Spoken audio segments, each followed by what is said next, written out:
আসসালামু আলাইকুম viewers, welcome to my new channel Mukta's kitchen corner. নতুন একটি চ্যানেলে নতুন একটি ভিডিও নিয়ে আবারও আপনাদের সামনে হাজির হয়ে গেলাম। আশা করি আপনাদের কাছে ভালো লাগবে। তো ভালো লাগলে লাইক, কমেন্ট এবং শেয়ার করে দেবেন এবং আমার চ্যানেলটি সাবস্ক্রাইব করে আমার পাশে থাকবেন।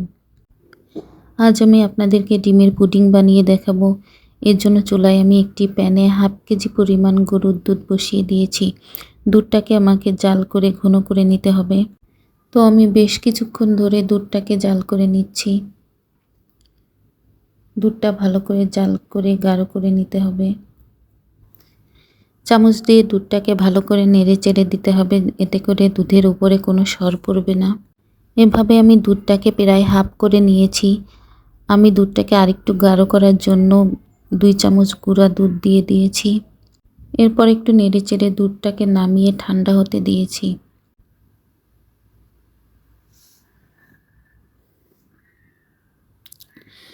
এখন আমি পুডিংয়ের জন্য ক্যারামেল সেট করে নেব। এর জন্য আমি পুডিংয়ের বাটিটা চুলায় দিয়েছি এবং এতে 4 চামচ চিনি দিয়ে দিয়েছি। এখন আমি চিনিতে সামান্য পরিমাণ পানি দিয়ে এটাকে জাল করে ক্যারামেল তৈরি করব। আমি লো হিটে ক্যারামেলটা তৈরি করে নেব।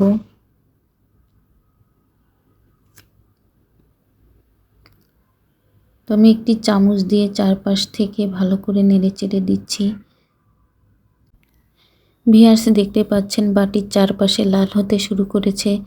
তো আমি লাল অংশটা চামচ দিয়ে নেড়ে চেড়ে মাঝের অংশে নিয়ে আসব। এতে করে সব জায়গায় একই রকম কালার আসবে। তো দেখতে পাচ্ছেন আমার কালারটা অনেক গাঢ় হয়ে এসেছে।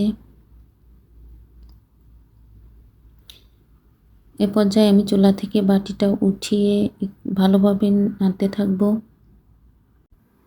আপনারা যে কালারটা করতে চান তার একটু আগে থেকে চুলা থেকে বাটিটা নামিয়ে নাড়াচাড়া করে নেবেন।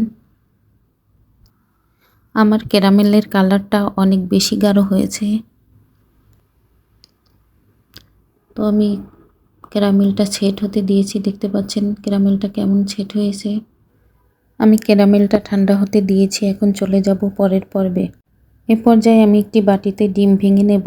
তো আজ আমি 3টা ডিমের পুডিং তৈরি করব। একে একে আমি বাটিতে 3টা ডিম ভেঙে নিয়েছি।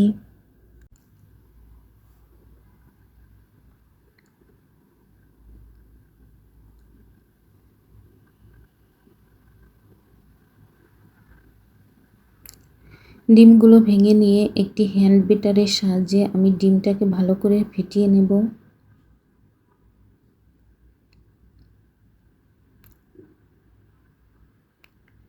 এরপর আমি ডিমের মধ্যে অ্যাড করব চিনি।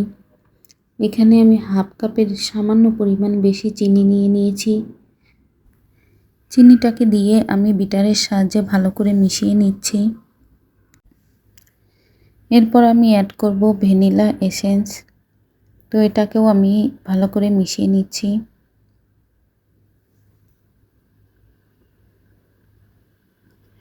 এরপর আমি দিয়ে দেব সামান্য পরিমাণ লবণ। এটাকেও আমি ভালোভাবে মিশিয়ে নিচ্ছি। ভিউয়ার্স, দেখতে পাচ্ছেন আমি একটি করে উপকরণ দিচ্ছি এবং ভালো করে মিশিয়ে নিচ্ছি। তো এরপর আমি দিয়ে দেব জাল করে রাখা দুধ। আমি সবটুকু দুধ দিয়ে ভালো করে মিশিয়ে নিচ্ছি। ভিউয়ার্স, দেখতে পাচ্ছেন আমি একটি করে উপকরণ দিয়ে দিচ্ছি এবং ভালো করে মিশিয়ে নিচ্ছি। এবং সবশেষে আমি দিয়ে দেব 1 চামচ কর্নফ্লাওয়ার এবং এটাকেও আমি ভালো করে মিশিয়ে নিব। তো মেশানো হয়ে গেছে। এখন আমার মিশ্রণটা পুডিংয়ের জন্য রেডি। আমি সম্পূর্ণ মিশ্রণটা একটি চালনির সাহায্যে ভালো করে চেলে পুডিংয়ের বাটিতে নিয়ে নেব।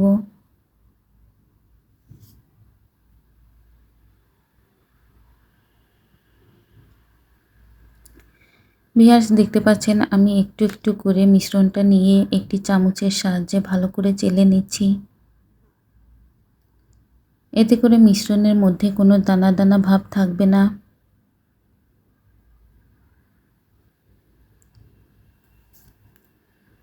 এবং আমার পুডিংটা ভিতর থেকে অনেকটা মিহি হবে।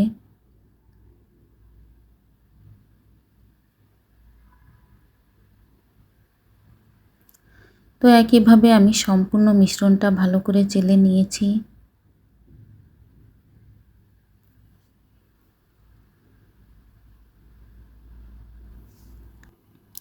এখন আমি চলে যাব চুলাতে।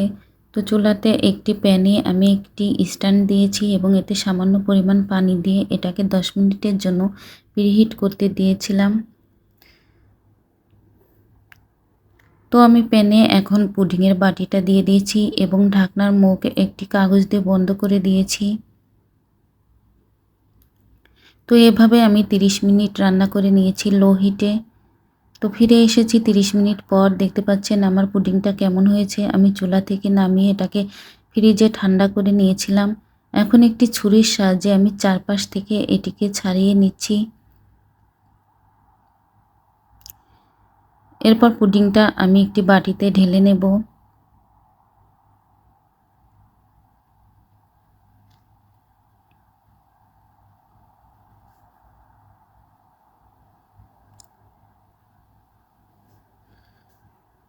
তো আমি পুডিংটা ঢেলে নিয়েছি। দেখতে পাচ্ছেন আমার পুডিংটা কেমন হয়েছে।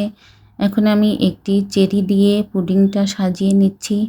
তো আপনারা আপনাদের ইচ্ছা মতো পুডিংটা ডেকোরেট করে নিতে পারবেন।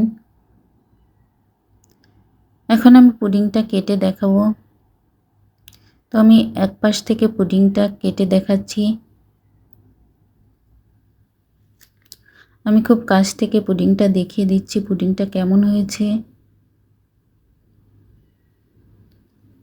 তো দেখতে পাচ্ছেন মাশাআল্লাহ পুডিংটা অনেক ভালো হয়েছিল। তো আমার রেসিপিটা ফলো করলে আপনারাও আমার মতো বানিয়ে নিতে পারবেন।